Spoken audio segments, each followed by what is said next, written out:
அறியாரும் உண்டா? இதுவே உணவாகும். இவ்வுணவை ஈட்டவே மாந்தர் இரவு பகலாய் கடுமையாக உழைக்கின்றார்கள். ஆனால் இந்த உணவானது பிரயத்தனமின்றி கிட்டினால் மானிடர்கள் எப்படியும் செய்ய மறுப்பர். வாழ்வில் எதற்கும் முயல முற்பட மாட்டார்கள். இந்த உணவானது பசியை போக்குவது மட்டுமின்றி வாழ்வில் பெரும் பாடத்தினையும் வழங்குகின்றது. சற்றே சிந்தித்துப் பாருங்கள்.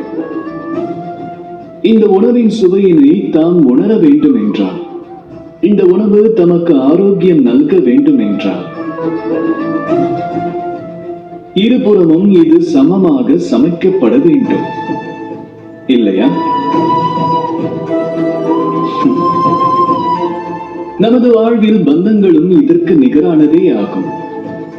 இருபுறமும் சீராக அதனை பராமரித்தால் அதுவே ஆனந்தம் அளிக்கும். ஆகையால் பெறுவதில் மட்டுமே என்றும் ஆர்வம் கொள்ளாமல் அளிப்பதிலும் நாட்டம் கொள்ள வேண்டும்.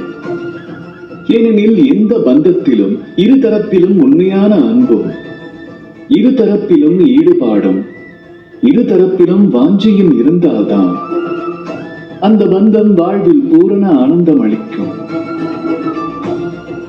ஆக இனி உணவு உட்கொள்கையில் தம் பந்தங்களையும் பக்குவமாக பரிபாலிக்கும் எண்ணம் ஏற்படுமாயின் மனம் பேரன்போடு உரைக்கும், ராதா ராதா.